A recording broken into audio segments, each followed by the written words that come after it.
So I got a very different kind of story for you guys today. When I was little, super antisocial, super nervous to talk to people. It like physically would like hurt trying to maintain eye contact with people. Like I would not look people in the face. I would not look people in the eye. Wouldn't really even talk. I would just be stuck in my Game Boy Advance playing video games the whole time or drawing. I just wasn't too good at socializing with people. I was at the gym and Coach Satchel, football coach, we're doing squats. And this is back when I was still like kind of in the habit of looking down, and I'm doing the squats and where am I looking? I'm looking down. So I'm going and I'm doing the squat and I'm looking down and I'm like falling forward and I'm like trying to tell the coach, I'm like, I think it's too much weight. And he's like, no, look. He's like, all right. He's like, Casson, come here. See this spot right here? When you're squatting, you look at that spot. And I was like, okay. So then I started to squat down and I'm looking at that spot and looking at that spot and look at my head. My head's staying up. But when I was looking at the floor, it's like naturally falling forward. It was just a weird, interesting thing. And I try to apply it to a bunch of things, like set the point that you're going to be fixated on, that you're going to be looking at. And just by having your focus on that point, it helps to kind of like realign everything else. It's almost like goals. When you got like the main goal set written out in front of you on like a Post-it note or something, and it's there, it's visible, it's right in front of you, or you got your to-do list, it's written out, it's visible, it's right there in front of you. You're more likely to get it done because you know what you're focused on. And what's interesting is nowadays, science has like literally proven that our posture can directly influence how we feel and how we perceive things that are going on around us. So for example, the whole thing of like, oh, if you can imagine, and you've probably heard this before, this is nothing new, but I want to like reiterate this because it's true. If you imagine someone sitting in a chair and just imagine they're super depressed, like you can picture their posture.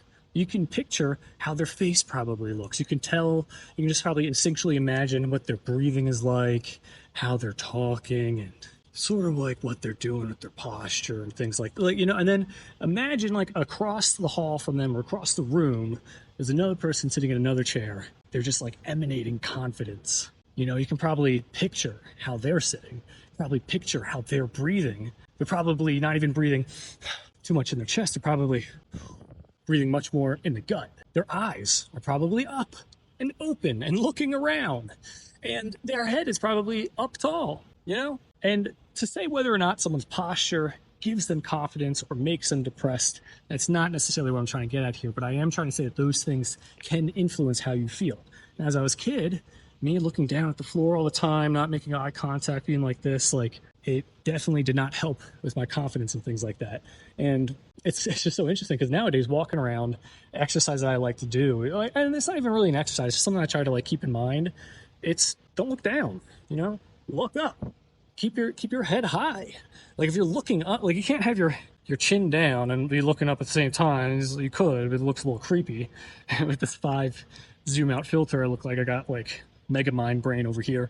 But if you're looking up, your chin is naturally going to be coming up and your posture is going to be better. It just helps to stimulate your central nervous system, and it aligns your spine and your posture. Your breathing is going to be better. You're going to be walking more confidently. You're going to be sounding more confidently. And that just like bleeds into every other area of your life. And it's just such a weird little thing of just like, keep your head up high. Like that's an expression. That's something that people say, like, keep your head up. If you're feeling down, keep your head up.